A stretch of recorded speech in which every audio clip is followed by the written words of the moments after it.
Kauna-unahan sa Pilipinas. NBC Manila Broadcasting Company. DZRH, member kapisanan ng mga broadcaster ng Pilipinas.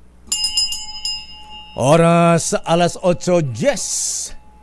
Programang nakikinig, programang inaalam ang masasabi mo, programang magbibigay ng tama at totoo. Para tama ang alam mo, tara, usap tayo para malaman ang Damdamin Bayan. Live sa DZRH Radio, DZRH TV at DZRH Digital. DZRH Damdamin Bayan. Kasama sina Lakay Deo Macalma at Sister L Elaine Apit. DZRH Damdamin Bayan. Okay, let me say this for the 100th time. I do not recognize the jurisdiction of ICC in the Philippines. I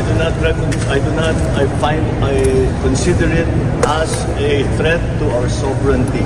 Therefore, the Philippine government will not lift a finger to help any investigation that the ICC conducts. However, as ordinary people, they can come and visit the Philippines. Pero hindi kami tutulong sa kanila.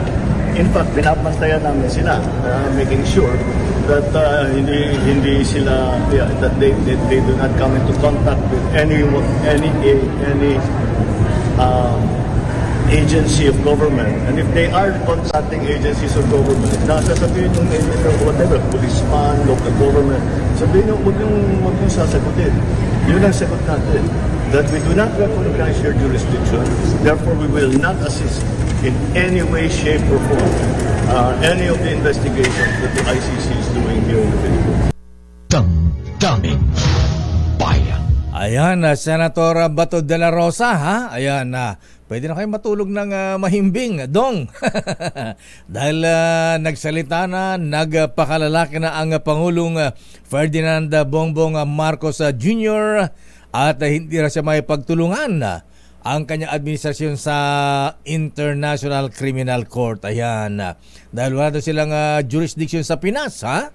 Abay, so ibig sabihin yan, kung walang jurisdiction, hindi pwedeng mang-aresto, ha? Ang sinasabing police dog of the world. Damdamin Bayan. Ay, good morning, former President Digong. Ayan, abay, siguro makatulong na kayo ng mahimbing, ha? Abay, pero dumating na nga ba itong mga taga-International Criminal Court? Ano ba ang tolits natin dyan? Marites natin, Senator Antonio Trillanes. The order is dead or alive. Tama na yan, dong. Damdamin Bayan. At sabi naman ng Vice President, sabi nga pala ng dating Pangulong Digong, ha? Abay, yun daw People's Initiative, ha? Kadiri. Nakadiri, nakakahiya. Ayan. At ang Senado po, mahabigan, naglabas na ng manifesto, ha? Mukhang wala na, ha? Mukhang ililibing na ang Chacha o People's Initiative. Damdamin Bayan. Si Vice President Sara Duterte Carpio, abay, tama ba second gentleman Attorney Mansa?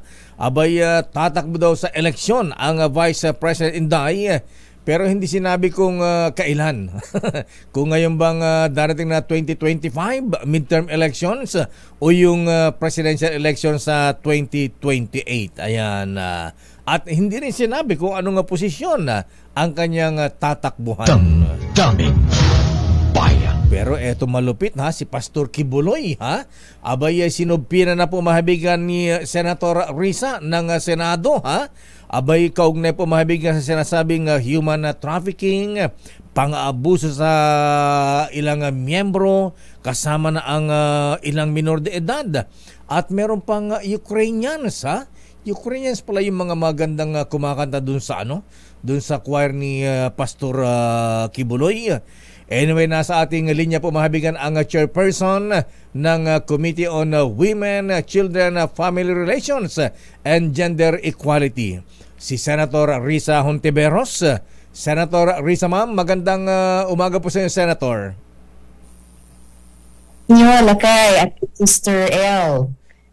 Ayan, good morning po, ma'am. At naku, abay, ang daming mga nag-testify pala sa inyong committee kahapon. At sa mga inyong mga na-investigahan, na-interview kahapon na Senator Risa, mga ilang kaya? Mayroon ba kayong figures kung ilan ang sinasabing inabuso po ni Pastor Kibuloy? Wala pa nga po Lakay Deo, pero sa 4 o 5 nag-testigo kahapon, si alias Amanda, na naglakas loob sabihin in person na pinagsamantalahan siya nung menor de edad pa lamang siya, 17 years old, ni Pastor Kibuloy. At sabi niya, hindi lamang siya, marami pa daw ibang menor de edad na pinagsamantalahan din ng ganoon. Sina alias Sofia at alias Nina, na dalawang Ukrainian na nagbigay ng kanilang salaysay by video kahapon. Sabi nila, hindi lang sila ang mga Ukrainians doon, at sinabi din yon ni alias Amanda na nakita niya meron ngang mga Ukrainians. Si alias Sofia, sabi niya, una, pinapamasahe sa kanya yung mga paa ni Pastor Kibuloy. Kalaunan, tinanggalan siya ng damit ni Pastor Kibuloy at tuluyan ng ginahasa. Si alias Nina, sabi niya, isa siya sa mga pastoral na inassign sa tinatawag nilang night duty. At nung gusto ni Pastor Kibuloy makipagtalik sa kanya at siya ay tumanggi, binantaan siya na pupunta daw siya sa impyerno. Sabi ni alias Amanda, at any given time, Lakay, may nakita siyang 200 daw sila doon na mga pastoral. Yung iba doon, tulad niya na pinagsasamantalahang sexual ni Pastor Kibuloy, yung iba at inoobliga na gumawa ng mga household chores para kay pastor at sa kanyang mga tinatawag na spiritual wives. May physical na abuso din. Yan ay tinestigo naman ni alias Jerome. Sabi niya, isa siya sa mga pinarusahan dahil ang kanyang offense di umano ay nagkaroon siya ng girlfriend na hindi miyembro ng Kingdom of Jesus Christ. Sinilihan, Lakay, yung mata niya at pati yung ari niya. Sabi niya 3 linggo na parang sinisilaban ng lighter yung ari niya. Hindi siya mapalagay talaga, at pinauntog ang mga ulo nila sa pader hanggang dumugo. Yan ang utos daw ni Pastor Kibuloy sa kanila nung may parang phone patch sila or live feed kay Pastor habang siya ay nasa Amerika. Sabi ni alias Jerome, talagang dumugo yung ulo niya. Pinasuntok din ang kanilang mga kamao sa pader hanggang dumugo. Yan ang utos sa kanila. Hanggang ngayon, Lakay, may 2 siyang balat dito sa kamay, at meron din daw siyang balat pa rin sa kanyang bumbunan. So, at sabi niya, marami daw sila na pinarusahang sama-sama sa iba't ibang ganyang mga di umanong offenses. At nakikita po natin, Lakay, sa kanilang mga pagtestimonya, andyan din po si Ms. Arlene Stone mula sa US, ay itong mga krimen nangyayari hindi lamang dito sa Pilipinas, pati sa ibang mga bansa. Dahil napag-usapan sa pagdinig namin kahapon, mga krimen dito sa Pilipinas, sa US, may mga miyembro ng Kingdom ni Pastor pinadadala sa US para doon magmalimos din, tulad ng pinagagawa sa kanila dito sa Pilipinas. At meron din po tayong isang testigong Amerikano naman, si Mr. Stephen Wood, na siya at yung kanyang asawang Pilipina ay kumukupkop dun sa mga Ukrainian na tumakas mula dito sa Pilipinas, pauwi sa Ukraine, dumaan ng Estonia. Gusto nga ni na alias Sofia at alias Nina makapagtestigo kahapon in person, lamang nga ay may gera nga ngayon dun sa Ukraine at binobomba yung kanilang mga lugar. Sabi ni Mr. Wood, pagdaan ng mga Ukrainian mula sa US padaan sa Estonia pauwing Ukraine ay hinahabol pa sila ng mga miyembro ni Pastor sa Kingdom. At may nabanggit pa si Mr. Wood na mga krimen na ginagawa ni Pastor sa Brazil. So mukhang hindi lang ito domestic problem natin, lakay, global problem na rin po, laban sa mga kababaihan at mga menor de edad. Ayan, Senator Mama, may nabanggit kayong Jerome kanina. Lalaki ba ito? Ang inaabusong sexual ni Pastor Kibuloy, babae at lalaki? Hindi po sexual ang abuso sa kanya, kundi pisikal. Itong si alias Jerome ay isa siya sa, sabi niya, magkakasama sila at least 2 dosena, kung naalala kong tama. Pinauntog ang ulo nila sa pader at pinasuntok ang kanilang mga kamao sa pader hanggang dumugo. Yan ang utos sa kanila, di umano ni Pastor, at ginawa nila at hanggang ngayon yung mga balat ay nasa katawan ni alias Jerome. Ayan, Mama, bakit pa may mga Ukrainians po na nakasama dito sa grupo ni Pastor Kibuloy? Paano po sila na-recruit? Exactly. Naitanong din po namin kina alias Sofia at alias Nina at lumalabas na kinukuha muna, hinuhuli muna yung kalooban nila sa usaping pananampalataya. So ito talaga ay pang-aabuso sa paniniwala o pananalig sa tao, and then binabaluktot yon, inaagawan sila ng kapangyarihan at kalayaan o karapatan na magdesisyon para sa sarili hanggat umabot na sa ganun. Inaano sila para silang ginugroom noon, lakay. Sabi po ni alias Sofia, at binanggit din po ito ni alias Amanda, nung una, yung mga Ukrainian pinatitira dun sa kwarto ng isang babae rin na Pilipina naman na miyembro ng Kingdom. At parehong si alias Sofia na Ukrainian at si alias Amanda na kababayan natin ay nagbigay niyang pangalang Jacqueline Roy. Kaya kasama po siya sa iimbitahin ng komite ko sa susunod na pagdinig. Itong si Jacqueline Roy daw, kasama si alias Sofia sa kanyang kwarto muna. So nakikipagkaibigan muna, fellowship nila. Pero by that point in time, yung Ukrainian na si alias Sofia ay talagang nananalig na. At ang turo sa kanya ni tawag pa nga niya Ate Jack, si Ate Jack Roy, ay lahat ay dapat handang gawin at isakripisyo para sa Diyos Ama at para kay Pastor dahil siya daw ang Diyos Ama o siya daw ang anak. At umaabot sa handa ka bang isakripisyo ang lahat, pati ang iyong katawan. Wow. And yung unang reaction sa kwento ni alias Sofia ay syempre, no, sinabi niya sa Ingles kasi Ukrainian siya, syempre, anong klaseng tanong yung handa akong ialay lahat, sinakripisyo ko na yung pamilya ko, mga kaibigan ko, pag-aaral ko, pagtatrabaho ko para sumapi dito sa Kingdom. So grabe, and mapapalagay din po natin lakay na yung isang dahilan kung bakit nare-recruit pati itong mga Ukrainian, siguro may economic vulnerability din.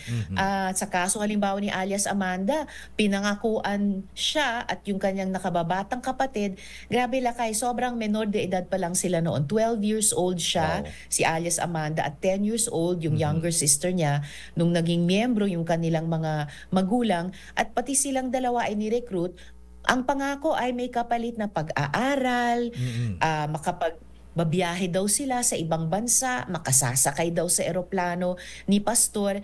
At ayon din kay alias Amanda, silang mga close-in na pastoral, yung inoobligang makipagtalik pa kay Pastor, ay pinapangakuan ng ang kapalit niyan ay mas masarap ang pagkain nila kaysa sa ibang mga miyembro. Aircon ang kanilang mga kwarto. Ang tubig sa banyo nila ay may heater.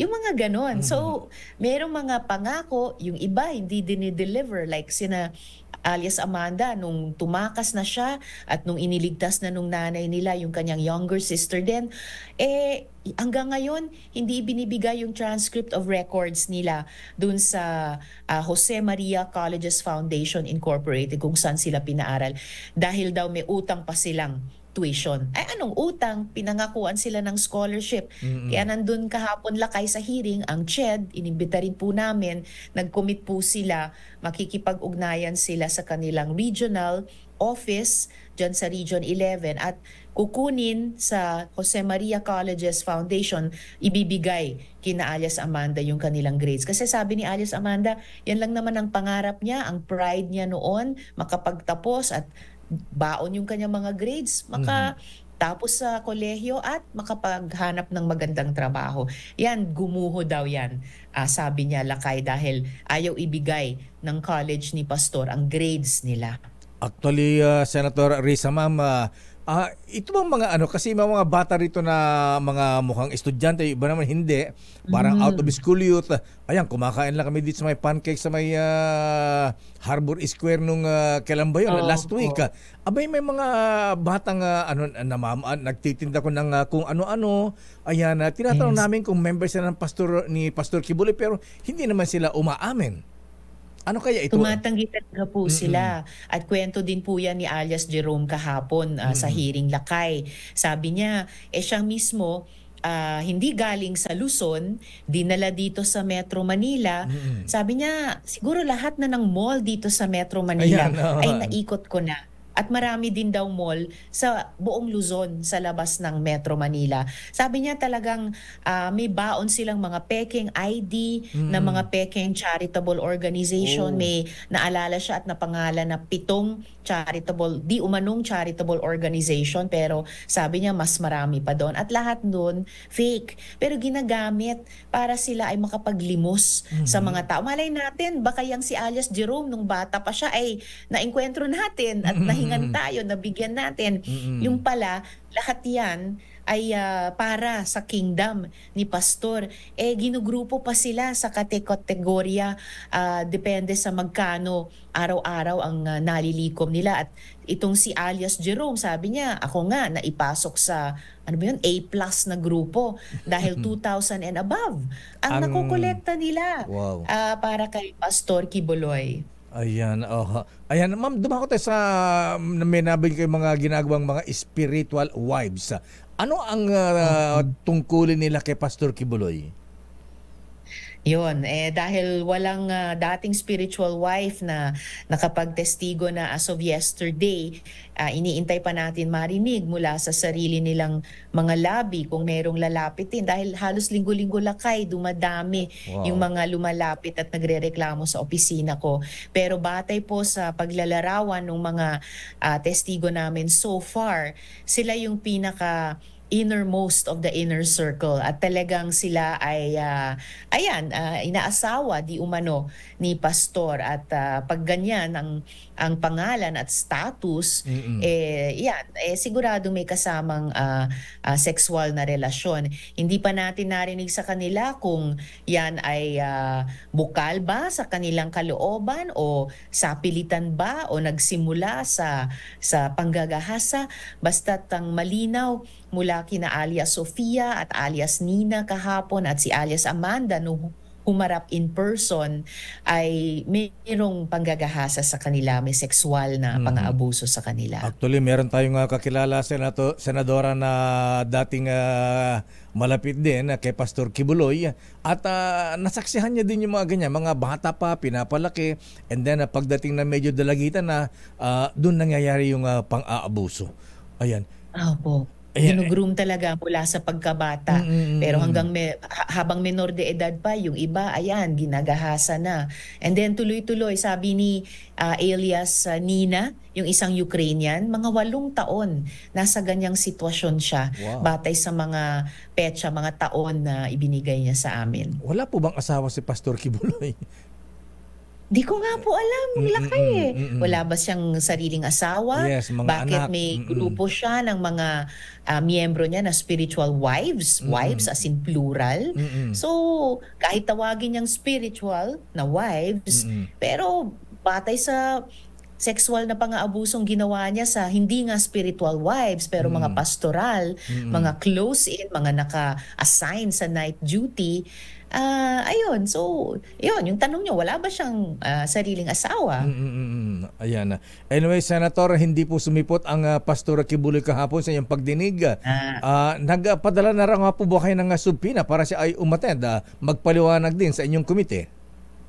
Isasabina po talaga namin, Lakay, at iniutos ko na iyon kahapon bilang tagapangulo ng Senate Committee on Women dahil hindi lang isa kundi dalawa ang ipinadala naming imbitasyon sa kanila para sa pagdinig kahapon. Isa po via LBC, isa po via registered mail. Ni wala pong sagot sa dalawang imbitasyong iyon. Nagpadala lang po sila ng sulat ni hindi sa akin bilang tagapangulo kundi kay Senate President at may ipinadala silang special power of attorney sa kanilang abogado na dumalo kahapon.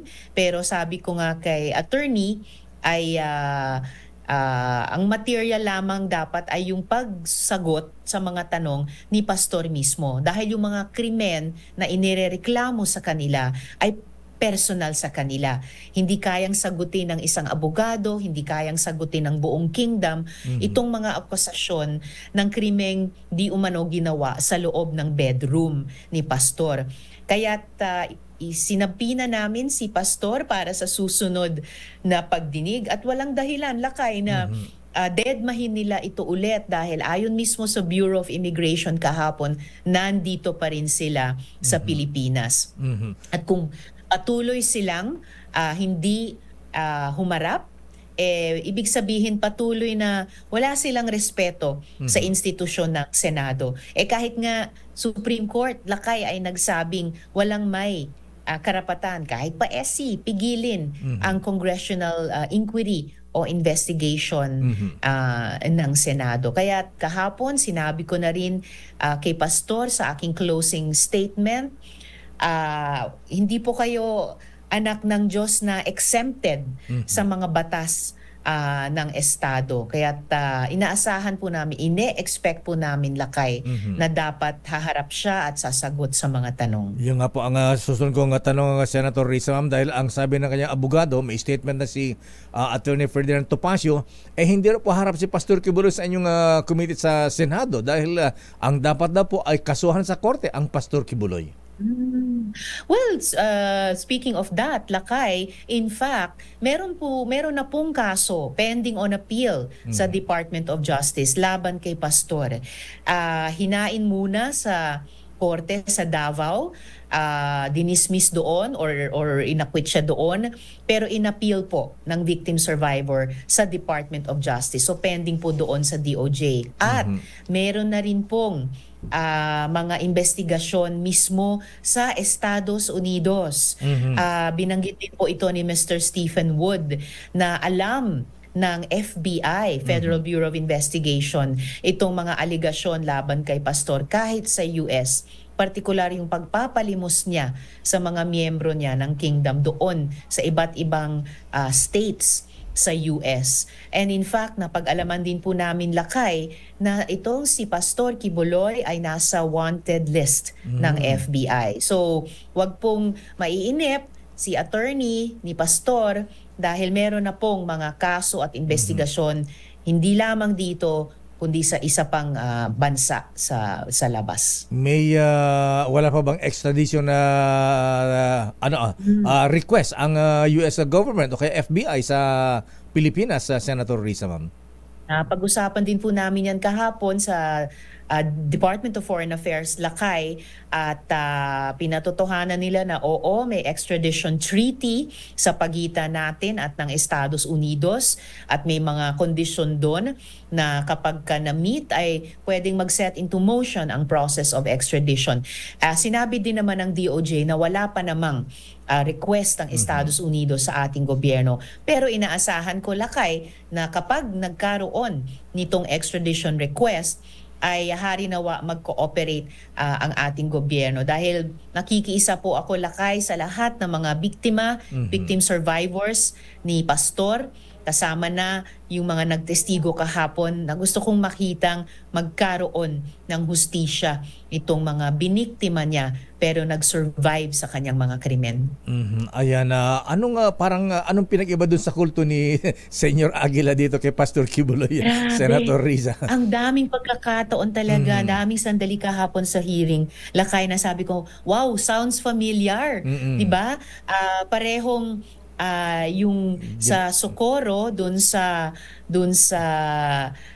Socorro, Surigao del Norte, may isang charismatic figure doon, si Senyor Aguila, na nagsabing, magkakaroon na ng parang delubyo at dun lamang tayo sa kapihan magiging ligtas. Ito rin si Pastor Kibuloy, sinabi po yan ni Miss Arlene Stone, kaya siya na-attract sa kingdom dahil sinasabi ni Pastor, by year 2000, magkakaroon na ng, yun na nga, yung iniintay daw na end of the world at babalik na si Jesu Cristo. At parehong nabigo ang mga disipulo ni Senyor Aguila at ni Pastor Kibuloy na hindi naman nangyari yung sinasabi nilang ganyang klaseng delubyo. Kaya rin unang umalis si Miss Stone sa kingdom, parehong charismatic figures na ito nagde-demand ng absolute obedience. At kapag hindi sumunod yung miyembro nila or sumuway, pinarurusahan. Doon sa kapihan dati, pinaluluhod, pinalalakad na nakaluhod yung mga bata mula doon sa gate ng kapihan papunta sa bahay ni Senyor Aguila. Dito naman sa kingdom, pinauuntog ni pastor ang ulo at kamay ng mga may offenses, sabi nila minor offenses, hanggang dumugo ang kanilang katawan. At sinong babae ang hindi magsasabi na ang rape ang isa sa pinaka-terribleng krimen at parusa laban sa amin. Yan din ginagawa ni pastor sa kanyang mga pastorals. So, ang daming, at yung pagpilit na maglimos or magbenta ng mga dating ari-arian para makapagkalap ng pera. Para sa kapihan, dun sa kapihan, para kay Senyor Aguila, dito naman kay Pastor Kibuloy sa kingdom. So, tama kayo, Lakay, ang daming parang pagkakapare-pareho sa mga katangian nitong dalawang organisasyon. Lamang mas malaki itong kingdom at mas matagal ng organisasyon. Senator, sa ibang issue po, isa na lang po itong issue ng inyong manifesto sa Senado. Ayan, kasama ho ba sa pumirma kahapon dito sa manifesto na inilahad ni Senate President Zubiri, Senator Risa, ma'am? Kasamang-kasama po, Lakay, kaming dalawa ng minority leader ko, si Sen Coco Pimentel, buong minority pumirma sa manifestong iyan ng Senado at buong mga miyembro ng buong Senado, kaming pong lahat na 200 ay pumirma po dyan.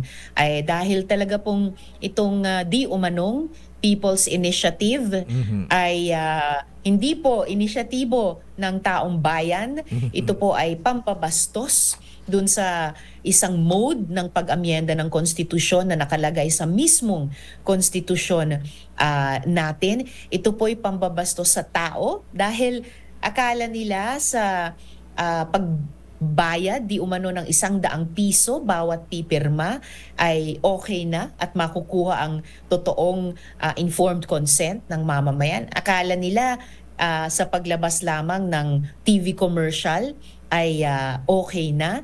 Ito po ay talagang pagbabalahura sa kapangyarihan at desisyon ng bawat mamamayan at pambabastos sa ating konstitusyon. At kasabay niyan, gusto pa nilang tanggalan ng papel o virtually existence ng Senado, no, na inihalal nationally at may papel at responsibilidad lalo na sa ganyang kahalagang proseso ng pag-amyenda ng konstitusyon. Kaya hindi po talaga sa pamamagitan ng manifestong iyan, Lakay, at sa iba pang mga pagkilos at pananalita ko at namin sa minorya, di talaga kami papayag na madadalian lang sila sa labang ito dahil ang Senado po ay nakatayo kasama ng taong bayan at sinasabi po namin kasama ng ating mga kababayan, excuse me, hindi naman yan ang kailangan natin.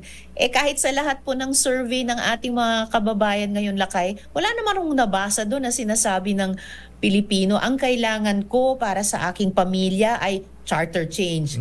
Patawa! Ang kailangan ay ibaba ang presyo ng bilihin, 'di ba? Itaas ang sweldo at sahod. I-check talaga ang China sa pang-aabuso sa ating mga mangingisda sa West Philippine Sea. Solusyonan ang maraming latak at kalat ng nakaraang administrasyon. Iyan ang dapat nating atupagin at hindi ma-divert, ma-distract sa ganitong People's Initiative kuno o Chacha in the first place sa ngayon, Lakay. Senator Risa, ma'am, maraming salamat po sa mga paliwanag. Thank you and good morning. Maraming salamat po. Salamat po. Daming bayan. Mabigan na Senator Risa Ontiveros, Kulto Buster. Ang chairperson po, mabigan ng Committee on Women, Children, Family Relations, and Gender Equality. Daming bayan. Wow, mabigat, ano ha? At speaking of, tama po, mabigat na siguro Mr. President, ha? Abay, yung presyo ng bilihin, abay, anong sinasabi ng bantay bigas? Abay, mga misis, magkano ba ang bilhin nyo ng bigas ngayon? Abay, umaabot na pala ng 75 pesos per kilo ang bigas. Naku, Diyos ko po. Daming bayan. Dito na tayo sa good news tayo, mga misis, mga kuyang, mga ateng. Abay, siyempre sa mga mahilig magkape, ayan, abay, yung mga nagkakape dyan sa tabi-tabi na may promo pa yata ngayon, ha? 40% pa, pero ngayon lang. Abay, dito mahabigan ito ang masarap, ha? At talagang may lasa, ha? Hindi katulad ng iba dyan, ang mahal-mahal, may pangalan lang, pero ala naman lasa. Sa bagay, depende yan. Kaya lang, sabi ng iba, ewan ko nga ba, pagka napunta dun, parang sikat na. Ayan. Anyway, kung kape din lang pinag-uusapan, mga kuya, mga misis, abay dito sa masarap at maganda sa ating kalusugan. Ito po ang James 3+1 Coffee Mix. Ito ay may plus ingredient na Korean ginseng na nagpapasigla na ating katawan at memorya. At hindi lang yan, ang James 3-in-1 Coffee Mix Twin Pack ay meron pa spirulina, mga lolo, mga lola, ha, na mayaman sa protina at minerals. Kaya naman napakasarap magkape. Lalo kung kapeling mo ang mahal mo sa buhay, di ba? Ano pang hinihintay po ninyo? Mag James 3+1 Coffee Mix ka na. James 3+1 Coffee Mix Twin Pack, tulong para may plus ka sa life. Daming bayan. Oras, Chief Justice Alexander Jesmundo. Kumusta ka na yung CJ? Oras ganap na alas 8:42. Champion Bayan. Oras, Sister L. It's 8:49.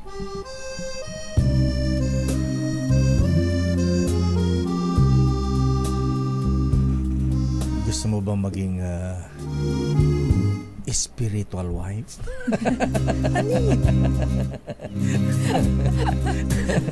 Narinig yung interview natin Narinig ko kay lang, Senator Kai. Risa kanina. Pero wag naman, ba't talaga ako tinanong mo ng gano'n?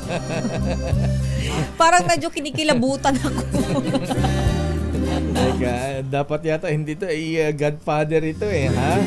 Dapat to all the girls I've loved before Kaya lang yung pero grabe lang kaya, no? Pero yung ginawa kayang gano'n ni Pastor Kibuloy ano kaya yun?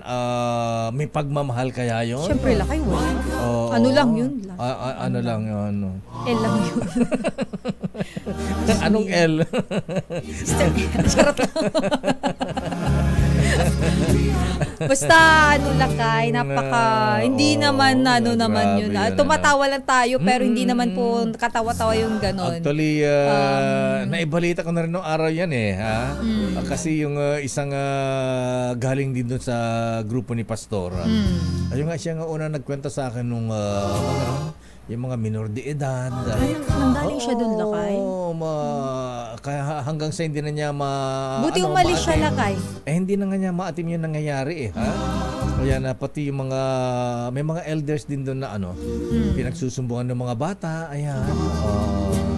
Anyway, good morning, Sister Elle. Good morning, lakay. Good morning sa lahat ng mga nanonood at nakikinig sa atin. It's Happy Wednesday. Diyos marhay na aga po sa Indogabos.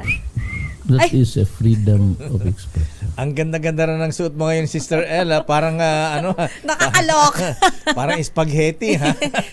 Ay, hindi siya. Hindi ko din alam tawag dito, Lakay. Anong pero kasi tawag di ba pag dyan, spaghetti dito? Ito hindi ko alam ng tawag. Parang, thank you sa ate ko na nagbigay ng dress ko. Parang spaghetti yan. Ayan, dahanda ka ba? Masagi ka ni Lotto King dyan. Mapatid yan. Ay, naka talaga. Thank you, Lakay. Tatakpan ko din yan. May nag-request lang kasi. Ang pangalan Lakay Deo. Hindi, charot lang. Oy, sandali lang ha. Nako ha. Ang Pangulong Marcos, ano ang latest? Wow. Sandali lamang at may report si Boy G. Isang luxury car nabangga ng tricycle. Allah. Nako. Nakita ko Lakay, nabaklas yung dun sa may gilid. Ha? Mas matibay yung tricycle kaysa yung luxury car. Tricycle ba yun o jeep? Tricycle? Ano yan? Anong luxury car yan? Rolls Royce ba yan? Rolls Royce? Ha? Aba, tango ng tango si Lotto King. Hindi yata, oo ba? Abay, alamin. Okay. Alamin nga natin yung report ni... So, ibig sabihin, di matibay yung Rolls Royce. Grabe. Mahal yan, Depende sa Rolls Royce. Ayan. Kasi naalala ko si... depende kung anong model. Naalala ko si Manong Lito Grospe. Ayan. Yung kasama natin sa nabuhay nung araw. Si Rod Navarro. Oo. Naalala mo kilala yan? ko siya. Oo nga nakaabot ba kayo sa DZXL? Hindi naman Lakay, pero kilala ko siya. Ayan. Maikwento lang po. Trivia lang. Ayan. May he rest in peace. Ayan. Pero idol natin ang Rod Navarro. Ayan. Sikat na broadcaster nung araw yan. Contemporary na boss Ray Langit, Kaloy Castro. Ha? Ayan.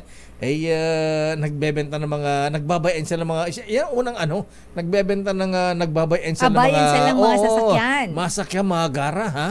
Abay binebentahan si Madam First Lady Imelda Marcos ng Rolls Royce. Abay sabi ni First Lady sandali ng mga Boy G, ha? Trivia lang ito, ha? Sabi ni Madam First Lady kay Manong Lito Grospe. Lito, sabi niya, tingnan mo yung binibenta ni Rod. Ayan, ano yung mama? Rolls Royce daw. Ayan, tingnan mo nga kung maganda kung pursige ibenta. Ayan. Tapos Lakay. Chinek ni, sige po ma'am. Di chinek ni Manong Lito Grospe, ha? Habang nagkakape kami sa wala pang Katonyings noon. Wala pang Katonyings. Habang nagkakape kami sa Dulcinea, abay munti ko maibugay yung kape sa kanya. Bakit? Bakit naman Lakay? Sabing ganun di chinek ni Manong Lito Grospe, ha? Ayan, nag-report kay Madam First Lady. Ma'am, sabi niya, maganda po yung binibenta ni Rod na Rolls Royce. Ayan. Kaya lang po ma'am, may problema. Bakit? Anong problema? Ang makina po ng Rolls Royce, Toyota. Dummy. Bayan.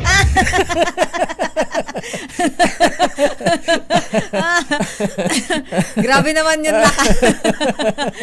Akala ko sa jeep pwede ilagay. Rolls Royce na Toyota ang makina. Mr. Cesar Lee, good morning. Get Good well morning. bossing, sir. Oy, Boss Cesar. Ayan na. Oy, Range Rover pala. Tanggal ang bumper. Range Rover. Yun nga yung nabaklas yung bumper Baka fake na Range Rover yan. Baka luma na Lakay. Aris number 29, Boy Gonzales, please come in. Matibay pa yung mga saraw dyan. Tsaka Latay. Francisco Motors. Anong klaseng Range Rover yan? Boy Gonzales, please come in. Boy G. Lakay, Sister El. Kamukha ng sasakyan mo, Lakay. Range Rover na kulay itim. Wow. Sana all. Kaya lang kung ganyan namang Range Rover, masagi lang ng tricycle, tanggal ang bumper. Di Lakay, mukhang malakas Kaya, malakas. Narinig ko yung kalabog kasi nag-ooperate yung MMDA dito. Maya-maya, may narinig akong kalabog, pati ng mga enforcer ng MMDA tsaka Manila Traffic and Parking Bureau. Pagdating sa makita ko, ayun, nabagay pinaka-bumper sa bandang likuran. At nainis nga Lakay yung driver Ang sabi ng driver, ang sabi ng driver Naku, ng lagot tricycle, sa amo yan. Range Rover, ang mahal-mahal niyan. ang sabi pa lakay ng tricycle driver, binangga daw siya. Binangga siya nung yung Range Rover ang bumangga sa tricycle. Oh. Kaya nga, Teka sabi muna, ng mga enforcer, yung tricycle walang nasira. yung Wala pang bangas. yung ano niya, yung body, yung katawan, yung pinaka mismong unahan. Nayupi pero hindi tanggal ang hindi tanggal ang bumper, hindi tanggal ang hindi, fender. Stainless ang pagtingin ko, stainless eh. Mhm. Wasak yung bumper at napigilan eh.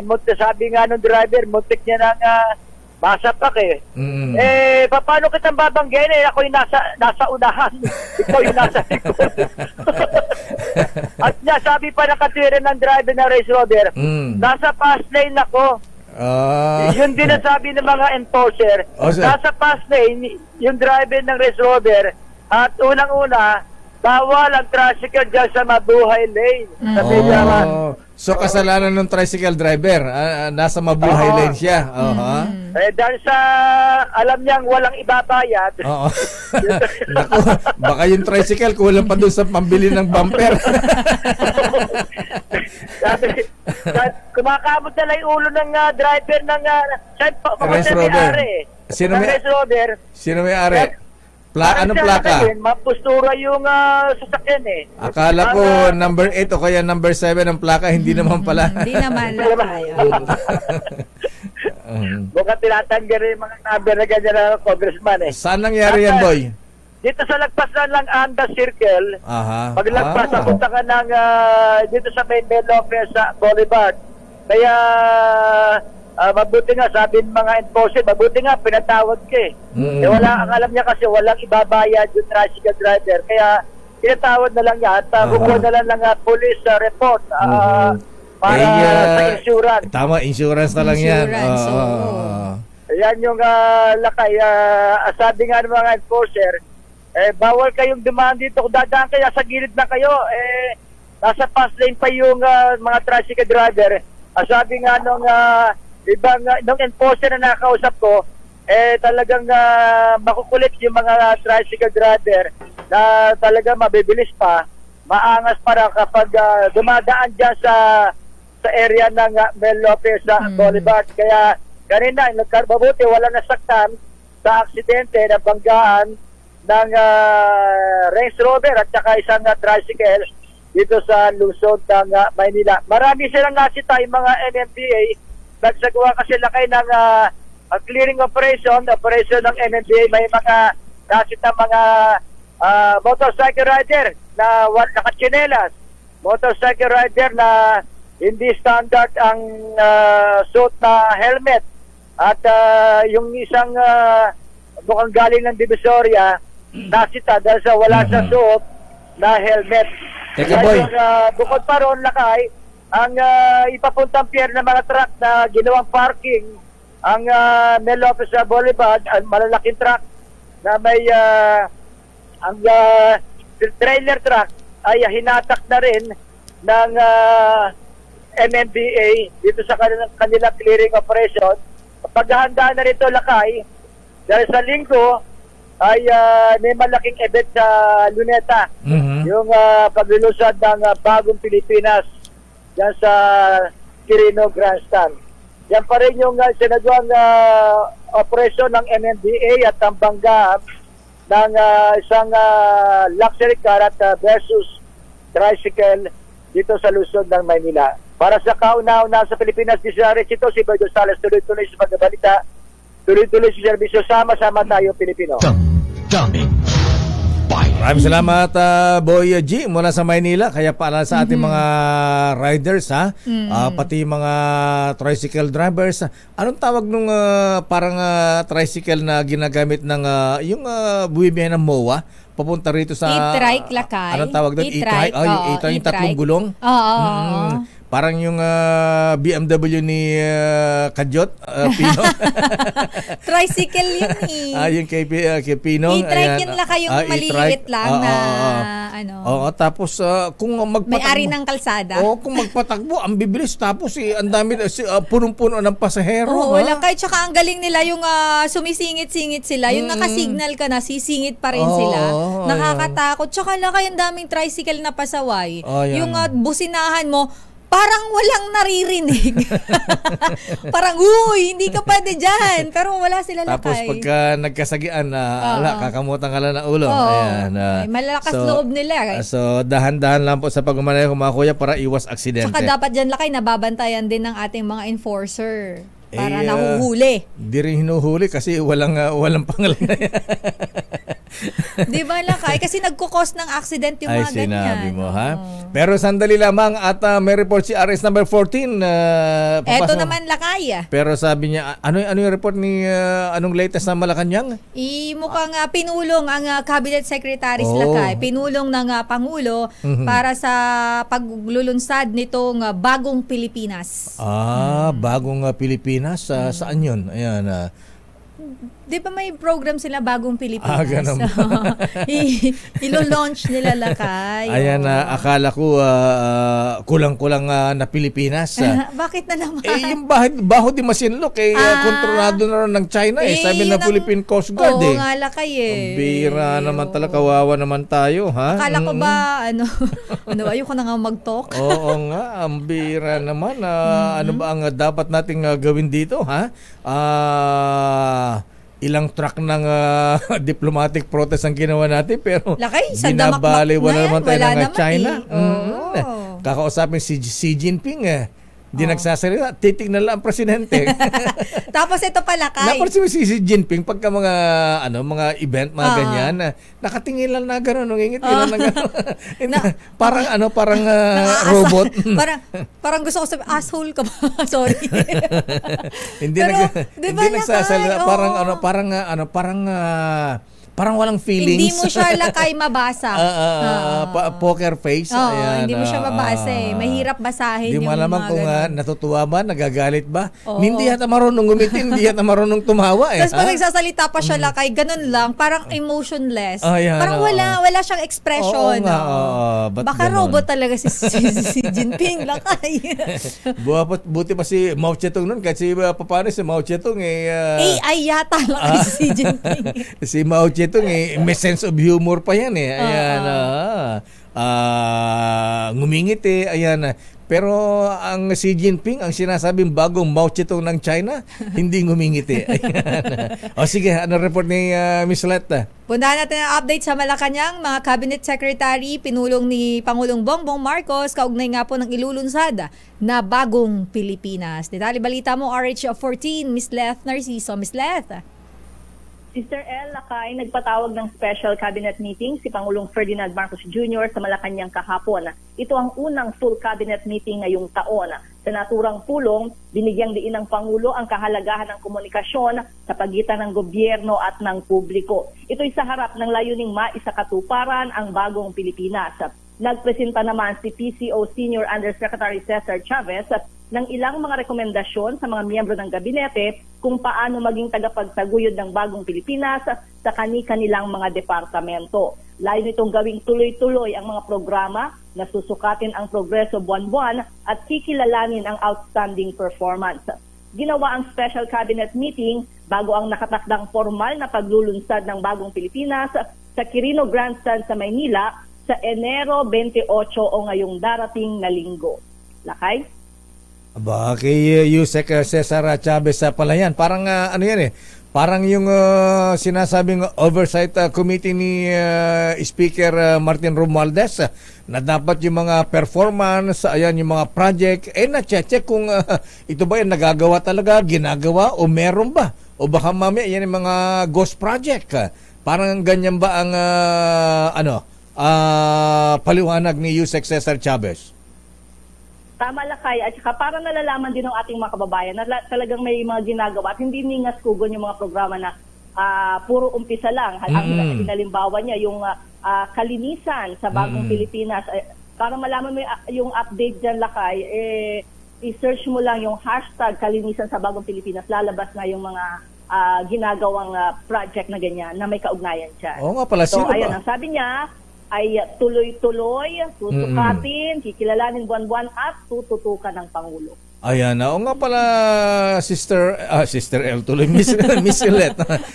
Sino ba ang may role sa mga ganyan? Yung mga government projects, bawat department na ganyan.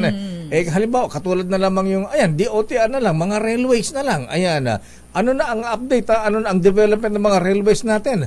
Yung tunnel na ginagawang subway natin, ano na ang kahinatnan noon? Ano tayong balita? Yung mga update, mga ganyan. Sino ba ang nagche-check kung ito ay nagagawa? Ano na ang progress niyan? Sino ba ang may tungkulin sa Malacanang yan? Dapat nire-report yan ng cabinet members. Oo, kapag ganyan, Lakay, nagsasabit naman ng report yung agency sa Malacanang, tapos inilalabas naman ng Presidential Communications Office. So, yung mga update na ibinibigay ng bawat ahensya, PCO ang naglalabas, Lakay. Ayan. Dapat pala PCO ang pukpukin itong mga bawat department, alamin kung ano na ang update ng mga projects nila. Nagbibigay naman sila, Lakay, ng update at pwede rin niya i-check kahit doon sa mga social media accounts nila, Lakay. Pero iba rin yung kaya nga dapat regular meeting ang cabinet meeting para at least yung every meeting bawat department may nire-report kung ano update ng kanilang mga ginagawa project. May progress ng yun, Lakay, yung ginagawa sa bawat sectoral meeting. Kaya per sector yung mini-meeting ng presidente kada linggo. So humingi siya ng update dito sa mga project, sa mga programa ng bawat ahensya. Halimbawa yung subway, yung tunnel, yung sinimulan na tunnel sa Mindanao Avenue sa Valenzuela, andyan na sa Cubao. Mga tipong ganun ba? Progress report. Siguro, baka na-overlook lang natin kasi ang dami rin namang balita. Pero lagi naman silang may update. Baka drawing lang yan. Kaya dapat yung mga gusto nating dapat yung mga cabinet secretaries din yan ang mga dapat matutukan din yung kanilang mga ginagawa para makita kung sino nagtatrabaho tsaka hindi, di ba? Yung iba nga dyan, di nagagamit yung pondo. Walang ginagawa. Anyway, sige. At nandiyan pala si Vice President Inday Sara Duterte kahapon, ha? Oo, Lakay. Ayan, dahil full cabinet nga yan. So, kompleto sila. So, anong report naman ni Madam Vice President? Ay, abangan natin bukas, Lakay, dahil mayroon na silang report ang DepEd, yung kanilang taunang report, Lakay. At si Secretary Gibo ng Department of National Defense, anong gagawin natin doon? At sinakop na pala hawak na pala ng China ang Baho de Masinloc sa may West Philippine Sea. Ayan. Malalaman natin ang update kay Ednya Lakay. So, kailan ang launch itong bagong Pilipinas? Anong asahan dyan? May concert ba dyan? Ano bang mga paanong launch yan? Ayan. Oo, parang ganun, Lakay. Dahil ito ay kick-off rally. So, actually, yung MMDA ang naunang naglabas na may mga yung mga plano para sa traffic. So, malaking event talaga ito sa Sunday diyan sa Quirino Grandstand sa Manila. Sa linggo na ito? Yes, Lakay. Aba, sinong magsasalita diyan at may concert ba diyan? Lalo na't andyan ba ang Coldplay kasi ang Pangulong Marcos mahilig pala sa music. Kaya sa bagay niya. Ano ang kanyang sinabi, Lakay? Ano ang kanyang linya tungkol sa pagpunta niya sa Coldplay, Miss Let? Music lover daw ang sa bagay, music lover talaga ang presidente, ha? Pagka may concert nun sa abroad, pinupunta pa sa Singapore, mga nanonood diyan. Oo, sabi ni Presidente, iba na daw kasi mga concert ngayon kaysa nung dati. Kaya ayan, hindi niya pinalampas yun sa Coldplay. Unmissable daw kasi, Miss Let. Ano bang favorite band music ni Presidente Bonget? Hindi ko sigurado na. Jazz. Ayan, ang dating Pangulong Pinoy, mga classical yata ang mga music na, sari-sari din. Hindi ko masyadong jazz, rock, mellow music, oldies. Pag jazz parang medyo naantok ako. Ganun ba? Pampatulog yan. Pamparelax. Okay, so schedule ng Pangulong Marcos ngayon, Miss Let? Ngayon lakay ay bisita ng presidente sa Malacanang. Maya-maya ang mga medalist ng 4th Asian Para Games. Wow. Ayan. So, pangungunahan niya ang pagbibigay ng insentibo sa mga atletang ito. Ayan, hashtag bagong Pilipinas. Aba, parang new society lang yan, ha? Parang bagong lipunan. Oo, ng Apo Perdi. Oo, ang kay PBBM ay bagong Pilipinas. Bagong Pilipinas. Okay, sige. Teka, sino mga banda-banda rito, bandaron ang ano diyan, magpe-perform? Hintayin natin lakay, wala pang Naman. detalye. Ayan. Linggo naman 'yan, dito ba kasama ang ano diyan, ang side A? Ayan. Yung aking favorite na Ben and Ben. Ayan. At saka Ben and Ben pa. Ano pa, lakay? Yung Lola de Amor. Yung mga type ko mga music. Iba talaga sila kay Gen Z. Siyempre naman. Ayan. Okay. Okay, Miss Let, alamin mo kay Yusek Cesar Chavez kung sino mga magpe-perform para makapanood nga dyan sa linggo. Ayan, makapanood ng libreng concert. Ang mamahal ng ticket yata dyan sa sa arena. Diyan sa sa libre lakay. Ayan. Siyempre, mga Ilocano, siyempre gusto natin libre. Ayan. Okay, Miss Let, maraming salamat. Balik sa inyo lakay at Sister L. Damdamin Bayan. Maraming salamat, Let Narciso. Standby manang Milky Rigunan. Mula sa Kamara, standby Raymond at Paas. Ano ang latest sa Senate? At standby Nicole Lopez. Abay, ang Phoenix Petroleum, nalulugi na, Miss Nicole. Abay, magkano na ang ilang bilyon na ba ang lugi ni Mr. Dennis Uy? Aba, hindi na bibili ng gasolina, petroleum products. Di paano mga Phoenix? Kaya pa ng mga Phoenix parang Phoenix gas station parang nawawala na. Ayan, nag-iiba na ang iba na ang pangalan ng mga gas station ng Phoenix. Damdamin Bayan. Ano kaya ang problema ni Dennis ngayon bukod sa utang? Ay, bossing Charlie Atong Ang. Ayan, may problema rin yata si Charlie Atong Ang ha? Saan naman lakay? Sa love life. Ano ba yun? Inililing naman kay Sunshine Cruz. Ano ba yan? Totoo daw?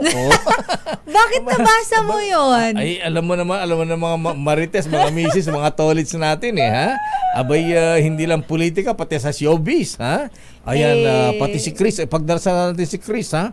Lumalala daw po yung kanyang sakit sa Amerika. Nagbigay siya ng update lakay sa kanyang social media. Paano? Iniwanan na yata ni Vice Governor Mark Leviste ng Batangas, Ayan. Naging sila pala talaga lakay? Hindi, o friends lang sila. Sabi, ayan, alam mo, Batanggenyo, ala. Matitikas ang mga Batanggenyo, parang si Kuyang Noble Hill Kiambao, Damdamin Bayan. Pero kung problema natin mga kuya, mga misis, problema natin ang taas ng presyo ng bilihin, ha? At problema din natin ang blood sugar level. Aba, kayo po ba ay ihi ng ihi? Ayan, mga kuya, ha? Uhawin, pumapayat at laging kutumba ang inyong pakiramdam. Maring diabetes na po yan. Pwede mo ito sa sakit sa puso, stroke, kidney failure at pagkabulag kapag ito po ay napabayaan. Kaya ingat po, ha? Kaya dapat ay mag-regular exercise, galaw ng galaw, ha? Proper diet, uminom ng resetang gamot na bigyan ng doktor, at syempre, samahan ng Cogent DB+, Kapitan Els Bartolome, ha? At ang Cogent DB+, ay isang herbal supplement na may taglay na siyam na Ayurvedic herbs. Nagbibigyan ng nutritional support para pagbutihin ang ating blood sugar level. palakasin ating immune system para magbigay ng proteksyon sa ating vital organs. Lakas ng katawan. Kuyang very worshipful Bishop Joel Porlares, lakas ng katawan para malabanan ang komplikasyon dulot ng diabetes sa natural na paraan. Sa Cogent DB Plus, malakas ang depensa mo laban sa diabetes. Ang Cogent DB Plus ay mabibili sa lahat ng Mercury Drug at Watson's Drugstores nationwide at online na rin sa Shopee at Lazada. Damdamin Bayan. Oras, Sister L. 16 minutes after 9. This time check is brought to you by Dito. Oh.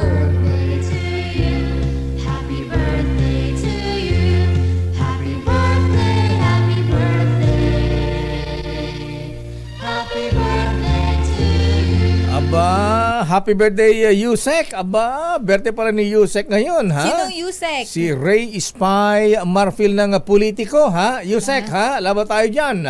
Bata mo ako, ha? Happy birthday po. Laban tayo dyan, Yusek. Oy, mga brethren, ha? Mga kuyang, ha? Abay, bedang ni Kuyang Prosecutor Jesse Bautista. Ayan, ay Kuyang Jess, ha? Abay, binabakat ni Kuyang Homobono Boy Pique, ha? At ni Justice Joe Lopez ng Supreme Court at Justice De Quiros at Fred Ampuan ng Court of Appeals. Happy birthday, Kuyang Jess at mga brethren sa Keystone Lodge. At happy birthday din kay Chief Christopher Magdangal. Ayan, ano mga Magdangal na nakatuwa yung mga pilyado ngayon? Magdangal, Magtanggol, ayan, Magdiwang, Magdiwang, ayan. Ang happy birthday Chief Chris Magdangal, ang COO ng Alpha Aviation Group. Aba, si Colonel Ruel pala ang nagpapabati. Meron ba tayo dyan? Meron bang Fundador Super Special dyan? At happy birthday din kay Kuyang Major Arturo De Leon. Happy birthday, Kuyang. At eto rin, siguro itong nagpapabati ito ay idol nila yung mga revolutionary, Sister Ella. Sino yan, Lakay? Mga alam mo kung bakit? Kita mo mga pangalan na Mao. Parang Mao Zedong. Ayan, Vladimir Lenin. Putin. Akala ko Putin. Vladimir Putin. Ayan. Lagi Putin talaga. Sabi ni Kuyang Attorney Vladimir Amir Putin Lopez Momo. Ayan. Pakibati naman Kuyang ang aming lola, ha? Lola Ina. Ayan. Happy 77th birthday. Lola Ina. Di naman sinabi kong Putin din ba apelyido? Lola Ina Lopez. Ayan. From mga apo. Ayan. Mga apo. Mao. Lenin. Ayan. Marx. Engels. Ayan. Puro mga komunista to. Mara, Jesse and Jerry. Ayan. Happy birthday po, Lola Ina. Ayan. Sabi ni Kuyang Vladimir Putin. At mista pala ni Colonel Choi Merioles. Itong si Chris Magdangal. Ayan. Member pala siya ng Marilaga PMA Class 1995. Ayan. Akala ko sandigan na Marilag pala. Mas mga bata ang mga ito. At si Kuyang Jeff Sosa. Ayan, nauna mo Kuyang Jeff Sosa, ha? Tama, congratulations din sa mga brethren. Ayan, sa successful public installation ng Muuga Lads kahapon sa Grand Lads. Ayan. Kaya wala ako sa kahapon, Sister Kaya Ann. pala wala ka kahapon. Ayan, naimbitahan tayo dyan. Ayan, congratulations sa kanilang successful centennial anniversary at public installation. Abay, congrats sa mga newly installed officers. Abay, Kuyang Angelo Olan, Senior Warden Chris Del Rosario, at Junior Warden Celso Agustin. At syempre, ang mga elders ng Muuga Lads. biro mo, matanda pa sa DCRH. 85 lang tayo, sila 100 years na. Ayan, kaya pala bonggang-bong ang inyong installation, mga veterans sa Muog, ha? Bishop Joel Porlares, ha? Abay, Kuya Felvin Mariano. Ang kanilang guest of honor ay si Grandmaster Don Ramas Oypiching. Abay, andyan pa ang Deputy Grandmaster Ariel Kayanan at Right Worshipful Raul Canon. Congratulations mga brethren. Happy birthday to you. Happy birthday to you. Happy birthday, happy birthday.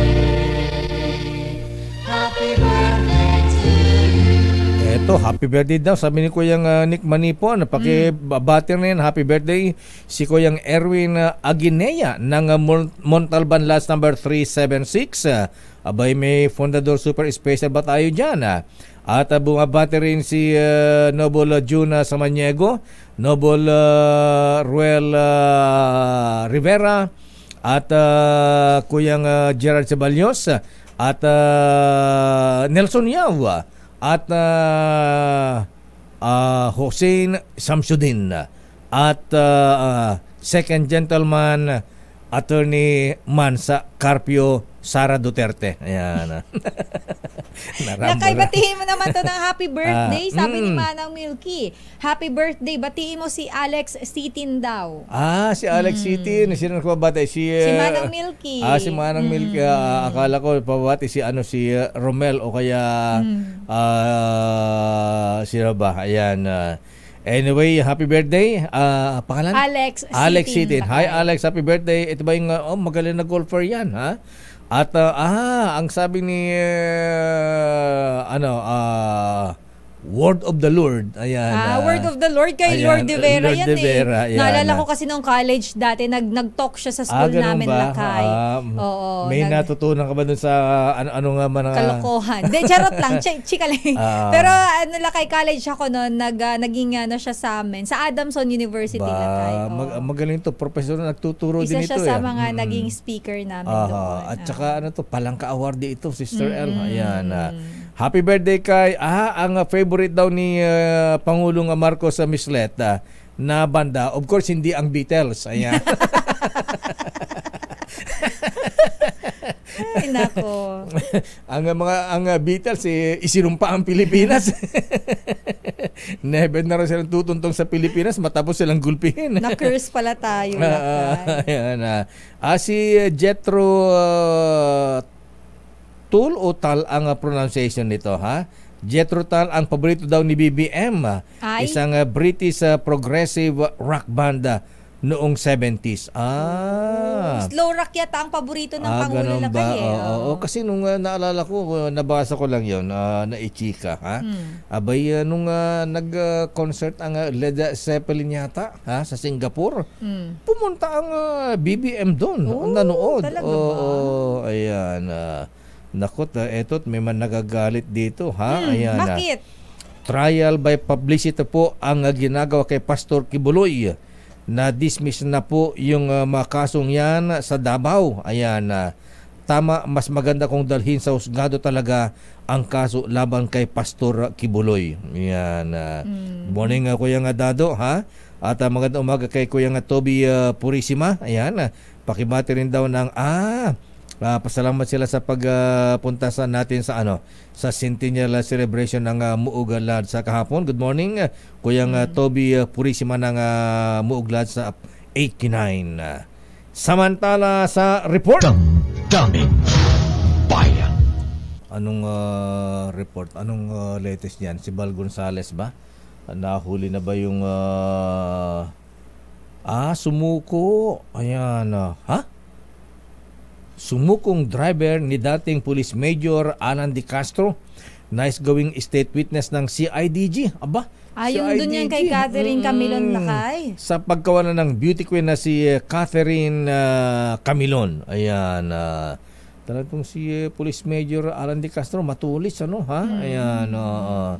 Parang si tagal na yung Lakay na. Parang si sabi ni Rex Kayanong, kaya idol ko si Atong Ang. Napunta Kaya ato nga. Ayan. Oo nga pala, ayan, baka daw maging state witness yung driver ni Major Alan De Castro, ha? Yung sumuko lakay, di ba? Oo nga pala. Ano mo, alam mo ang detalye mula kay Val Gonzales. Aris number 5, Val Gonzales, please come in. Val. Mayor, Sister L, bukod sa pangangalap ng dagdagan pang mga ebidensya, patuloy ngayon ang pag-dis ng criminal investigation. Naku pa, ikot ka, Val. Lumabas ka muna ng Krame. Ayan, punta ka ng EDSA. Ayan. Punta ka ng flyover. Masama ang signal mo. Ayan. Go! Ito. Ayan. Bukod sa pangangalap ng karagdagan pang ebidensya, Mayor, patuloy ngayon ang pagkumbinsi ng Criminal Investigation and Detection Group o CIDG sa sumukong suspect na si Jeffrey Magpantay para tanggapin ang alok na tumayong state witness sa kaso ng pagkawala ng beauty queen na si Catherine Camilon. Si Magpantay, Mayor, ang driver ng pangunahing suspect na si Police Major Alan De Castro. Ayon kay CIDG Director, Police Major General Romeo Caramat Jr., ito'y bahagi ng liderato ng Philippine National Police na matultukan na ang kontrobersyal na kaso. Aminado si Major General Caramat na lumili na ang tsansa na matatagpuan pa nila ng buhay ang beauty contestant na mahigit 3 buwan lang nawawala. O narito, mismo ang Deputy Chief ng CID Region 4A na si Police Major Nilo Morales ang nagkumpirma na may mga witnesses na nagsasabing patay na nga si Camilon. Sabi ni Karamata, lahat ng tao ay may mabuting kalooban at konsensya, kaya't umaasa ito na makukumbinsi si Magpantay na maging state witness. Sa ngayon, Mayor, ay hinihintay pang desisyon ng korte sa mga sinampang kasong kidnapping at serious illegal detention laban sa pangunahing suspect na si Major De Castro na pinalaya na at wala na sa restricted police custody matapos itong ma-dismiss sa police service noong 16 ng buwan ng Enero. Wala rito Val, sa... Yes, Mayor. Nasaan yung driver ngayon? Nasa custody na ba siya ng CIDG? Mayor, nasa kustodiya na siya ng CIDG. Kaya Mayor, kinukumbinsi nila ito dahil na maging state witness. Dahil siya lang ang makapagkapat ni Mayor kung ano nga talaga tunay na nangyari sa beauty pageant na si Catherine Camilon.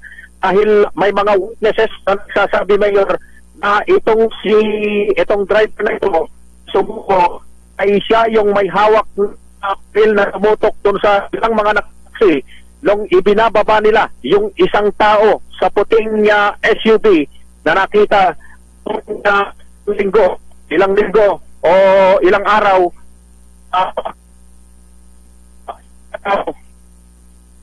Nako, sa pangit ng signal mo, Val. Ayan, nakakarimarimarim Sister El yung lakay. yung mga narinig natin mga marites, mga tolits, doon sa dito kay kay pangalan si Catherine Camilon. Talagang kung paniniwalaan mo yung mga lumalabas ngayon na Sister El, talagang walang corpus delicti, ika nga, hindi makita yung katawan na yung bangkay. Oh my God. Alam mo kung bakit?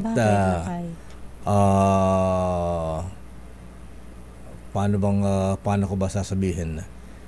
Parang ano ba, parang katulad ni yung matagal nating tinutukan yung sa ibinaon, yung pharma executive. Pharma executive. Parang ganun ba lakay ang eksena? Ganun Sister L. Ba yan? Mukhang katayuan tuloy yung balahibo. Totoo. Mukhang diyan sa Batangas ang babargas bakit gaganyan? Grabe naman, wala ba kayong konsensya? Okay, Tao yan. Ayan, totoo yan. Beauty queen pa, babae. Grabe. Tapos ang bata pala kay 26 years old pa lang itong si Catherine. Tsaka teacher pala yan? Oo, teacher siya lakay. Tsaka sumasali siya sa pageant. Anyway, sana nga, pero siguro himala na lang ang kung ito ay buhay pa, Kasi sabi ng ating mga kaibigan, mga nasa PNP, sa tagal ng ganyan, malabo baka na, Lakay. malabo na. Ayaw man nating maging negative, lalo na yung pamilya, Lakay. Pero dahil ang yung pamilya, nanay, di ba, Lakay? umaasa pa rin na buhay talaga. pa. Dahil Itong wala si sila, Catherine wala Camilon. namang katawan na nakita pa. Ayan. At saka isa pang issue dyan, Sister L, paano patutunayan yung krimen kung wala yung victim? Yun nga, Lakay, ang problema natin ngayon.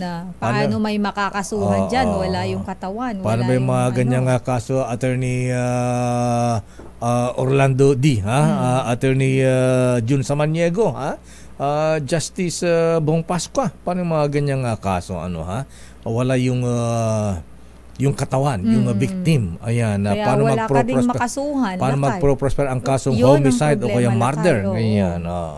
Anyway, andyan pa si Val. Ayan. Val. Okay, Val, nasa flyover na raw. Okay. Val, maganda ba signal mo? Ito sa Mayor. Okay, may proceed. inilulunsad kasi niya bagong Pilipinas initiative ng Malacanang dito sa Campo Crame. Pero malakas naman yung signal, Mayor.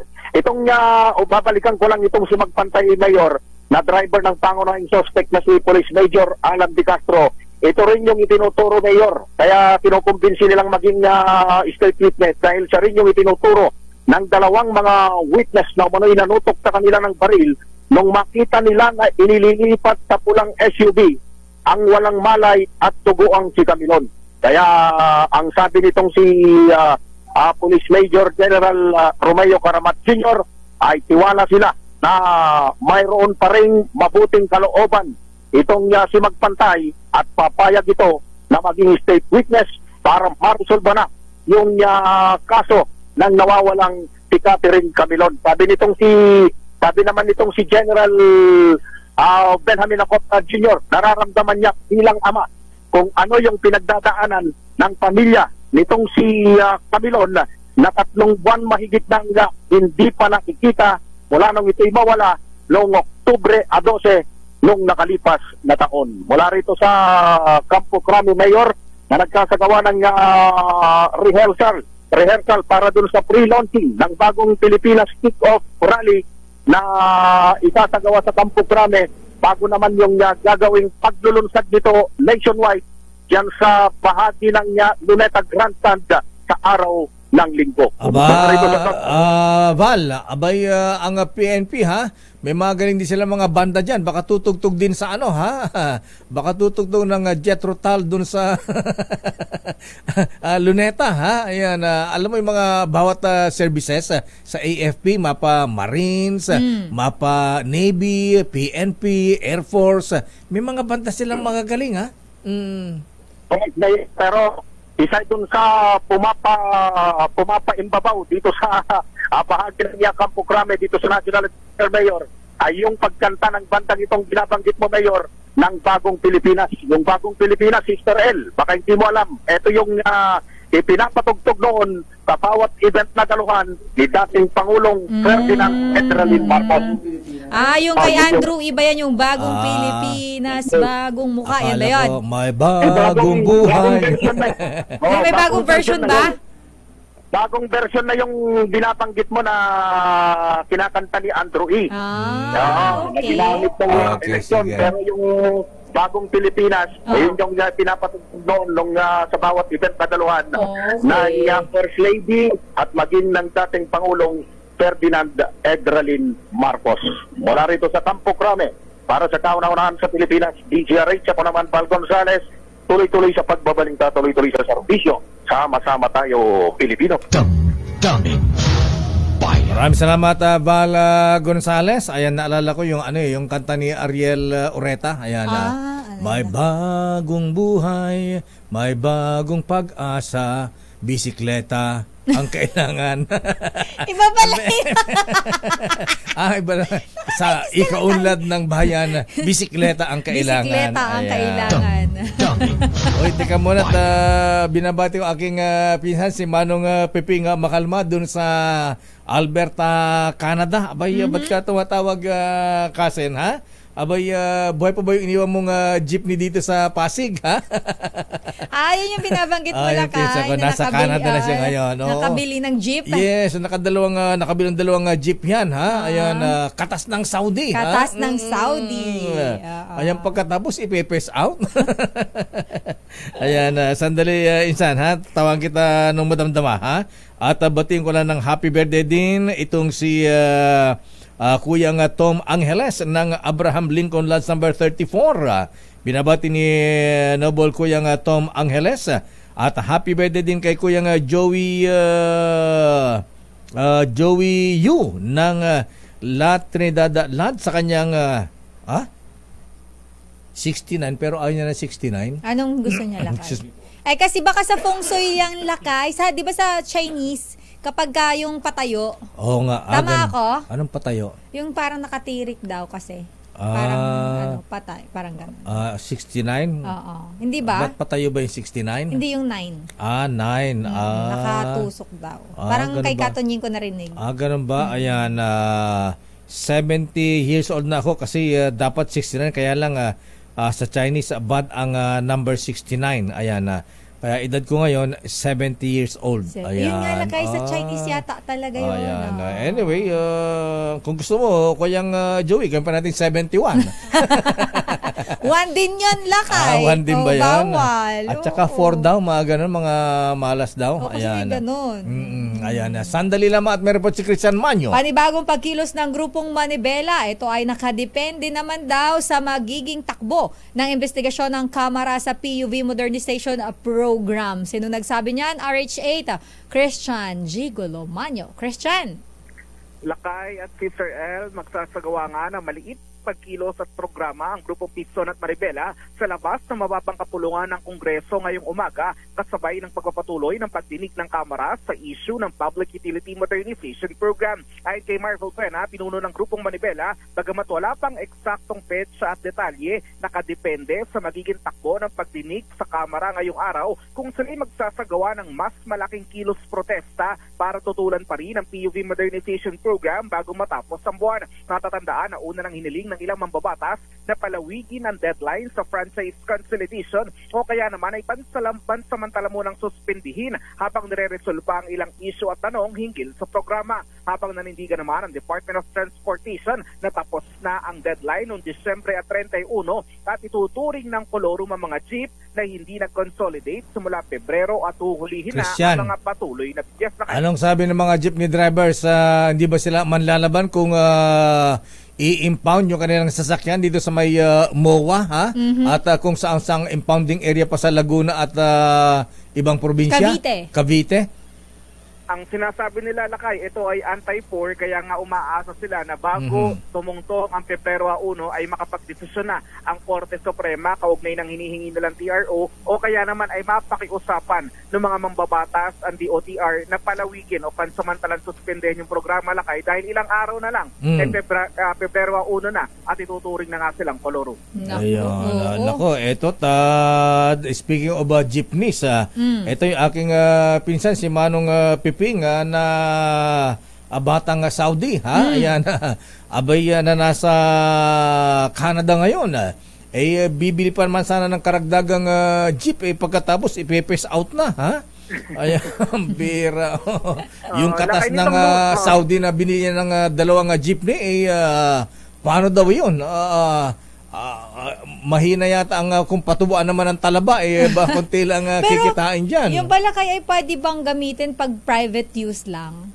Oo nga, kung gawin school bus yan. Ayan, di ba? Gawin school bus, pwede ba? Sa gawa ng press conference na kayang LTO, ang binabanggit na LTO Chief Assistant Secretary Vigor Mendoza II, yung mga jeep na ituturing na kolorum by February 1, pwedeng irehistro ulit sa LTO para magamit bilang private use lakay at gamiting personal. Pero ito'y nakadepende kung papasa sa roadworthiness lakay para muling marehistro at mapalitan ng plaka. Kaya lang, sa dinami-dami ng mga traditional jeepney, saan mo dadalhin lahat yan? Ayan. Kasi, so pagka pag hindi na talaga po pwede roadworthy Christian, hindi na pwedeng gamitin, hindi na papayagan. Hindi na pwedeng gamitin. Pag hindi nakapasayan sa emission at iba pang pagsusuri, hindi na yan papayagan bumiyahe ng LTO. At itong Lunes nga lakay, nagsagawa na ng command conference ang LTO sa kanilang mga kawani sa buong bansa kasama ang Philippine Coast Guard at maging ang IAC kung saan nga pinulong na yung gagawing operasyon simula sa Pebrero. Ayan, tuloy yung pinsan ko nasa Canada. Ayan, ang baga bigat, Manong Piping. Dagiti Makalmak lang dita, Alberta, Canada. Ha? Ayan, kumusta ang mga taga Makalma Village dyan? Sabi niya, kung ganyan, uwi na lang ako ng Pilipinas. Ano ko na lang, katay-katay na lang daw, 4 kilo na lang daw yung kanyang jeep. Yan din yung inaantay at pinangangambahan ng ilang grupo. Kaya abangan natin kung magkakaroon ba ng kilos protesta ulit bago matapos ang buwan ang grupong Piston at Manibela. Yan muna lang kayo latest para sa kauna-unahan sa Pilipinas, DCRH. Ito si Christian Manio, tuloy-tuloy sa pagbabalita, tuloy-tuloy sa serbisyo, sama-sama tayo Pilipino. Dumbing.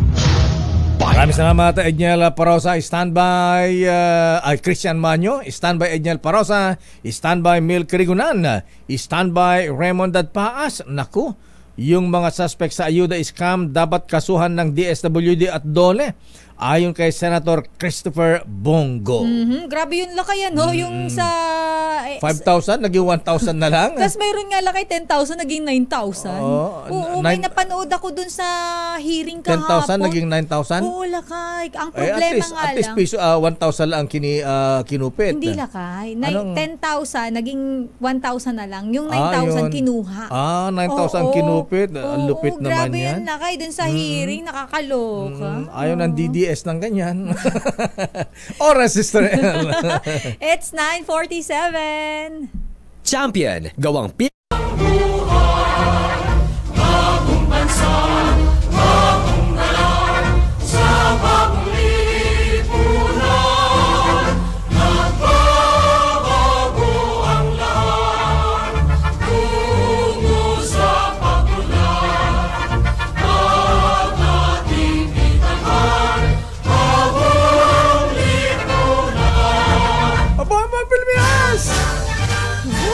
Ayan, siya sabi ko nga bagong lipunan. Yan yung bagong lipunan. Sabi nga ni Valji, nagkamali daw siya, bagong lipunan. Tama ka rin. New Society. Ayan, sa Ikonlad ng Bayan, bisikleta ang kailangan. Ay, Kuya Ariel, good morning. Ariel Oreta. Ayan. Buhay pa yung bike mo? Naalala ko yung kwento mo dyan, lakay sa bike. Ito, naalala ni Dr. Ferdinand Ayan. Ferdinand. Dr. Ferdinand Pagdilaw. Ayan, taga-Pinili din yan. Ay, naimbang Rabi Kasen, ha? Ayan, alas 7 pa ng gabi pala sa Calgary, Alberta, Canada. Ayan. Hello po sa inyo. Ayan, sandali lamang bago natin hatawin ang mga report. Congratulations, sabi ni Kuya Doming de Asis sa successful public installation ng Most Worshipful Leon Angel Banyas Masonic Class number 458. Congrats Worshipful Master Mario Narag Jr., Senior Warden Jose Mario Santos, Junior Warden Carlo Torres, ang kanilang guest of honor and speaker, si BBM, Right Worshipful Bob BBM Moran. Ayan, congratulations mga brethren. Report. Ang Department of National Defense nagpapatupad ng full security review sa lahat ng mga tauhan. Detalye balita mo, RH 52, Edniel Parosa. Edniel. Lakay at Sister L, nagsasagawa nga ng full security review ng Department of National Defense hanggang sa kabababaan ng kanilang hanay sa Defense Night ng Manila Overseas Press Club sa Makati. Sinabi ni Secretary Gilbert Chodoro na sinusuri nila kanilang mga tauhan para matiyak na nakalinya mga ito sa layunin na pamalaan at hindi basta-basta napapasok ng iba't ibang elemento. Kabilang umano sa mga isinasala ngayon sa tinawag ni Chodoro na secure at safe vetting ay ang mga contractor mismo ng DND, maging ang outsourcing ng kanilang janitorial services na ipinahinto na ng opisyal. Kahit ang sinabi ni Chodoro na posibleng mapasok ng mga espiya ang mga maliliit na tauhan kung hindi aayon ng mga ito sa operational security na pinatutupad ng DND. Kaugnay niya, tinawag ni Chodoro na palyado ang modernization program ng Armed Forces of the Philippines at procurement law ng Pilipinas ay pinahirapan umano ng mga ito ang DND na sumuri ng mga maayos sa supplier. Matatandaan kamakailan lamang binuhay ng AFP, ang AFP Counterintelligence Group na binuo o kasagsagan ng 1989 kuwat. Sa hiwalay na parayan ng DZRH, sinabi ng kanilang tagapagsalitang si Colonel Francel Padilla, hindi lamang basta binuhay kundi pinalawak ang misyon ng AFP-CIG. Pero nilinaw ng opisyal na hindi naman ito ni-reactivate dahil sa banta ng destabilisasyon kundi bilang pagtalima lamang umano sa commitment ni Commander-in-Chief President Bongbong Marcos para sa seguridad ng bansa. Para sa kauna-unahan sa Pilipinas, DZRH, ito si Edniel Parrosa. Tuloy-tuloy sa pagbabalita, tuloy-tuloy sa serbisyo. Sama-sama tayo, Pilipino. Damdamin Bayan. Maraming salamat, Edniel. Report mula sa Kamara, Sister L. Pangulong Bongbong Marcos Jr. mistulang nabudol ng Senado nang ipinangako ang pag-amyenda sa 1987 Constitution. Sino nagsabi niyan? RH12, Milky Rigunan. Manang Milky. Sister L at Lakay, mistulang nabudol umano si Pangulong Bongbong Marcos na napaniwala na suportado sa Senado ang resolusyon para maamyenda ng economic provisions ng konstitusyon. Ayon kay House Majority Leader Manuel Jose Dalipe, dismayado ang Kamara sa sinabi ni Senate Majority Leader Joel Villanueva na maraming senador ang ayaw sa resolution of both houses number 6. Sabi ni Dalipe, nakalulungkot na inaayawan ang RBH number 6 dahil lamang sa alegasyon na si House Speaker Martin Romualdez umano ang nasa likod ng People's Initiative kahit wala namang basihan ang alegasyong ito. Sinabi ni Dalipe, agad na sinuportahan ni Romualdez ang RBH number 6 ng Senado para matuloy ang constitutional economic reforms na kailangan para mas maraming foreign investments ang pumasok sa bansa. Kung sa bagay anya, hindi na bago ang maakbang ng Senado para maharang ang pag-amyenda sa ating saligang batas. Una rito, magamat hindi iniundorso sa Kamara, sinabi ni Speaker Romualdez na ang People's Initiative ay isang demokratikong proseso na nakasaad sa ating konstitusyon. Kinundi na rin ng House Speaker ang mga alegasyon ng panunuhol at yung pang mga paraan para may kahit umano ang publiko na pumirma sa People's Initiative. Para sa kauna-una sa Pilipinas, DZRH, ako si Milky Rigunan. Tuloy-tuloy sa pagbabalita, tuloy-tuloy sa serbisyo, sama-sama tayo, Pilipino. Damdamin Bayan. Maraming salamat, Manang Milky. Ayan, budol-budol na. Baka may kudita sa Senado niyan. Alamin natin, report mula sa, si Raymond. Ha? Ayan, nasa si Raymond? Wala sa akin. Wala ba sa'yo? Oo. Asan yung kay... mga suspects sa ayuda scam dapat kasuhan ng DSWD at DOLE. Ayon kay Senator Bong Go. Raymond Advance, please come in. Raymond. Mayor Sister L, pinakikilos ng mga senador, particular na si Senator Christopher Bongo, ang Department of Social Welfare and Development at Department of Labor and Employment na investigar at kasuhan kung sino yung mga nasa likod ng tinatawag na ayuda scam. Ito ay sa pagdinig ng Senate Committee on Public Order ni Senator Ronald Bato de la Rosa hingil sa umari mga ayuda scam na nangyari daw sa Davao del Norte at Davao de Oro. Ayon kay Go, hindi dapat nababawasan yung mga tatanggapin ng mga recipient ng AICS. Ito yung Assistance to Individuals in Crisis Situation, yung scholarship naman para sa Government Internship Program at tupad o tulong panghanap buhay para sa mga displaced workers. Kung ano yung kanilang dapat tanggapin, yun ang kanilang dapat na tinatanggap pa. Sa hearing ng komite kahapon, samot-saring mga akusasyon ang inilahad ng mga umunay biktima ng ayuda scam sa Davao del Norte at Davao de Oro. Ang pinakamalupit dito, Mayor at Elaine, ay yung 10,000 pesos na kanilang kinuha ay 9,000 ang kinupit sa kanila. Wow. At 1,000 lang yung kanila, ang napunta sa kanila. Lupit. Yung dapat ay 5,000 ay 1,000 din ang ibinalik dahil 4,000 ang doon sa mga tauhan ng local government. Ang sa mga mayors at saka Vice Governor, si Vice Governor Oyo Uy, itinatanggi nila na sila ay may kinalaman dito. Ngunit para dito kay Governor Edwin Jumahib ng Davao del Norte, sindikato ang nasa likod nito na gumagawa ng ayuda scam sa kanilang lalawigan. Mula sa kauna-unahan sa Pilipinas, DZRH, ito si Raymond Advance, tuloy-tuloy sa pagbabalita, tuloy-tuloy sa serbisyo, sama-sama tayo, Pilipino. Maraming salamat, Raymond. Your business is our business. Phoenix Petroleum hindi na bibili ng imported na diesel at gasolina. Bakit? Magsasara na ba? Miss Nicole Lopez, please come in. Nicole. Inanunsyo ng Phoenix Petroleum ng Davao-based businessman na si Dennis Uy na sinuspindi na nila ang pagbili ng inangkat na diesel at gasolina. Sa disclosure sa Philippine Stock Exchange, sinabi ni Uy, itinigil na nila ang pagbili sa imported na mga produktong petrolyo upang bumaba ang presyo nito sa merkado sa Pilipinas. Ayon kay Uy, noong Marso 2023 pa nila itinigil ang pagbili ng imported na diesel at gasolina para maiwasan din ang global factors, na nakakaapekto sa presyo ng mga produktong petrolyo. Sa isang pahayag, sinabi ng Phoenix na mas pabor na bumili na lang ng krudo dito sa bansa kaysa bumili sa labas ng bansa. Hindi lang para bumaba ang presyo ng petroleum products ang kanilang layunin, kundi para makaiwas din sila sa malaking problema ng inventory losses. Sa kabila nito, sinabi ng Phoenix Petroleum na tuloy pa rin naman ang monitoring nila sa international fuel market habang nagpapatuloy pa rin silang bumabangon mula sa latay ng COVID-19 pandemic. Batay sa financial report ng Phoenix, nawalan sila ng kita na 3.68 billion pesos sa loob ng 9 na buwan noong 2023 o hanggang noong Setyembre. Higit triple sa kita ng Phoenix Petroleum ni Uy ang nawala kumpara sa net loss nila na 1.07 billion pesos sa kaparehong period taong 2022. Idinagdag pa ng Phoenix, bukod sa latay ng pandemya, apektado rin ang kanilang negosyo noon pang 2023 dahil sa geopolitical tensions gaya ng Russia-Ukraine war na nakadali rin sa presyo ng mga produktong petrolyo. Samantala, bahagyang lumakas ang palitan ng piso kontra dolyar sa halagang 56 pesos and 15 centavos kada US dollar. At yan ang ating balita sa mundo ng negosyo.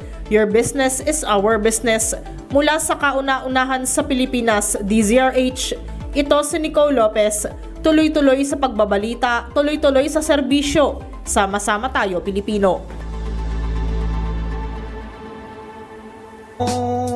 Maraming salamat, Miss Nicole. At binabati natin si Mayor Cesar Aresa ng Pagsanhan, Laguna. Binabati ni Kuyang Alvin Hipolito, Special Assistant to the Mayor. Mayor Elmer Soria ng San Marcelino, Zambales. At Mayor BBM Benji Banyes Magalong ng Baguio City. Morning po, binabati ka ng mga taga PMA Sandigan 82. At yan na, Sister L, ang ating programang Damdaming Bayan. It hurts to say goodbye na naman. But see you tomorrow. Yes. Hi, Mama. Mama Yoli. Pagaling ka, Ma. I love you. Okay yung buntot mo sa likod. Ayan. Kaya na ba't iba ang kulay? Halatang peke. Hair extension niya. Ako po si Deo Makalma. Sister L po, Lane Apit. Stay safe, everyone. God bless po. Ay, Kuyang Jess Bautista, happy birthday. Operasyon Tulong susunod na. Wonder Woman, Miss May Binauhan. Bye-bye.